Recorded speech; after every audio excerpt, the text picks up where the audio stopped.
గంగాదేవి చూసింది భీష్ముడి పతనాన్ని. తల్లి కదా, దుర్మార్గులు ఎంత వీరులైతే మాత్రం నా కొడుకుని అన్యాయంగా ఆడామొగ కానివాడిని అడ్డం పెట్టుకుని చంపుతారా? ఎవడా చంపినవాడు? అర్జునుడా? వాడు కొడుకు చేతిలో చచ్చిపోతాడని చెప్పించింది గంగాదేవి శాపం అర్జునుడికి. తర్వాత అమలు జరిగింది. అర్జునుడు ఆయన కొడుకు చేతుల్లో మరణించాడు.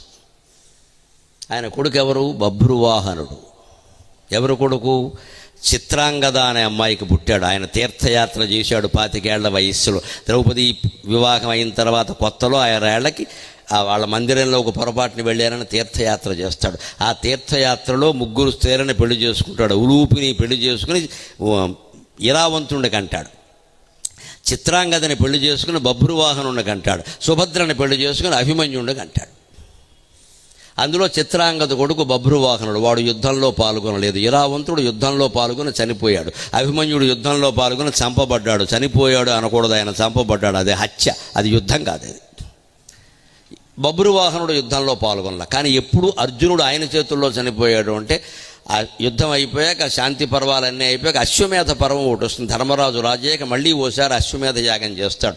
ఆ అశ్వం బభ్రువాహనుడు నగరానికి వెళ్ళినప్పుడు అర్జునుడే దానికి వెనకాల వెళ్ళాడు. ఆ అశ్వాన్ని ఎవరైనా ఆపారు అంటే వచ్చిన వాడితో యుద్ధం చెయ్యాలి. ఆ నిబంధన ప్రకారం బభ్రువాహనుడు వచ్చి, తండ్రి అని తెలుసు ఆయనకి, మా తండ్రితో నేను యుద్ధం ఏమిటో. బభ్రువాహనుడు చాలా ఉత్తముడు, మంచి కుమారుడు. ఆయన వచ్చి మా నాన్నతో నేను యుద్ధం ఏమిటో, హారతి పళ్ళెం పట్టుకుని కానుకలన్నీ పట్టుకుని, నాన్నగారు రాజ్యానికి రండి, ఈ రాజ్యం మీదే, అర్జునుని కుమారుణ్ణని చెప్పుకుని నేను గర్విస్తున్నాను, నేను ఈ రాజ్యం మీదే మీరు స్వీకరించండి, హాయిగా కనీసం నా రాజ్యంలో 10 రోజులు ఉండండి, నేను ఆనందిస్తాను, మీతో యుద్ధం ఏమిటంటే విధి ఎలా మాట్లాడిస్తుందో చూడండి మనిషి చేత.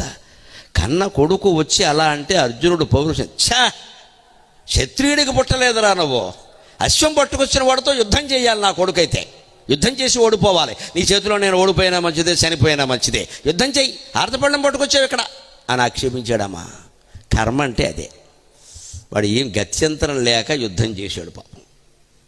ఆ యుద్ధంలో తీవ్రమైన యుద్ధం 5 రోజులు జరిగితే బభ్రువాహనుడు వేసిన బాణం అర్జునుడి ప్రాణాలు తీసింది. అది మూర్ఛ కాదు, ప్రాణమే పోయింది. అప్పుడు మళ్ళీ ఉలూపి వచ్చి, ఆ మొదటి భార్య ఉంది ఇరావంతుడు తల్లి, ఆవిడ వచ్చి, ఆవిడ నాగదేవత కాబట్టి నాగమంత్రాలన్నీ ఉపయోగించి ఆ విషానికి విరుగుడు ప్రయోగించి అర్జునుడిని మళ్ళీ లేపింది. అర్జునుడు ఎందుకు చనిపోయాడంటే గంగాదేవి శాపం కారణంగా. విధి అలా పనిచేస్తుంది. ఆ బుద్ధి కర్మానుసారిణి అంటారు. మనం అనుభవించవలసిన భయంకర దుఃఖం ఒకటి ఉన్నప్పుడు ఆ బుద్ధి అలాగే పనిచేస్తుంది. ఆడో పేకాడో మొత్తం ఎకరాలు అమ్మేయి, అలాగే పనిచేస్తుంది అది. ఎందుకంటే వీడు మొత్తం జిడ్డు అయిపోవాలి. ఎంత మానమన్నా మానంటే మొత్తం 6 ఎకరాలకు రాసి పెట్టుంది అక్కడ. ఇటువంటి వాడిని మానిపించాలంటే ఏం చేయాలంటే 6 ఎకరాలు వాడు పేరు మీద ఉన్నవి వాడికి 2 సీసాలు పోసేసి తాగించుకుని మన పేరు మీద రాసేసుకోవాలి. ఇంకో మార్గం లేదు ఇక్కడ. అంతేకాని వాడి పేరు మీదే పెట్టి వాడు మారడం కోసం నేను కాశీ వెళ్ళొచ్చా, నువ్వు కాకినాడ వెళ్ళొచ్చిన వాడు మారడం అది జరిగే పని కాదు. వాడికి 2 సీసాలు ఇంకా ఎక్కువ పోసేసి వాడి చేత మన పేరు రాయించేసుకుంటే మన ఆస్తి మిగులుతుంది, పిల్లలు బాగుంటారు. అందుకని వాడు మారడం. ఎందుకంటే గ్రహస్థితి వాడిని నడిపిస్తుంది అలాగ బలీయంగా. లేకపోతే అర్జునుడు పోవడం ఏంటండి విచిత్రంగా.